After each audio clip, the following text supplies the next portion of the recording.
Guys, welcome back to my YouTube channel. My name is Brianna, if you guys don't know me, and today I'm going to be talking about delayed obedience is disobedience. So, what kind of brought me to this topic, just during this week, I just felt the word obedience in my head a lot. Like, it's what God has been like pointing out to me. I feel like we all need it, even though you may feel like you're being obedient, but maybe there's that one thing that you're like kind of delaying, and that maybe is turning into disobedience. So just want to talk about it, and yeah, so let's get into it. So my first point, which is number one, obey God immediately. We should be obeying God immediately. The minute you feel like God's telling you to do something, we should be doing it. But of course, as humans, we don't tend to do that. But I just want to remind us of Psalms 119:60, which actually says, I will hurry without delay to obey your command. So this is how our attitude should be when God is telling us to do something. We should hurry. We should do it without delay, right?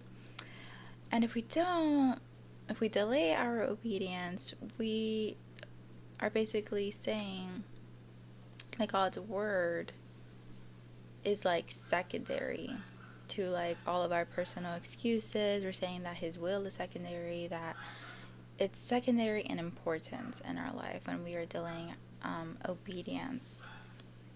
And of course, it's not where we want to be, right? The next point is obeying God even when it doesn't make sense. This one is hard, right? Because of us humans, we like to make sense of everything, and if we can't make sense of it, then we don't want to do it, right? We want to know everything about everything. And so Proverbs 3:5-6, we've all heard this one, says, trust in the Lord with all your heart. Do not depend on your own understanding. Seek his will in all you do, and he will show you which path to take. So his will over mine. I just want to focus on that part of the verse that says, do not depend on your own understanding, because number one, our mind is limited. Like, I'm talking very limited. We just can't see past the line of like impossible sometimes, and we serve an unlimited God. That means he is outside of time, right? He operates outside of time. He knows what happened before, what's going to happen in the future, what's happening now. He knows everything, and our minds cannot like comprehend that. And so if you leave it up to your own understanding, you're never going to get it. Like, you're never going to get what God is trying to tell you and what God's trying to do in your life. So sometimes you got to just trust God and let it be. Like, put your heart, your trust in the Lord, and seek him like in every single thing that you do.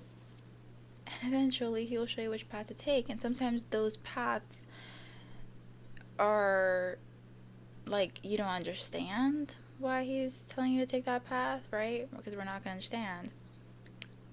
But you must obey God even when it doesn't make sense. It's just what we're called to do. There's some examples that I have that are in the Bible where I'm just like, it doesn't even make sense. Like, does it make sense? No. But it worked. One of them was in John 2:7-8. It says, Jesus told the servants, fill the jars with water. When the jars had been filled, he said, now dip some out and take it to the master of ceremonies. So the servants followed his instructions. So this is Jesus' first like miracle, his first stepping out there in his ministry. So he turned water into wine. And, it doesn't make sense for him to ask for water, Like, they're all looking at him like, why do you want jars of water? We are asking for wine. Why are you asking us for water? It doesn't make sense. But he made a way. So, because they obeyed his instructions, he made a way.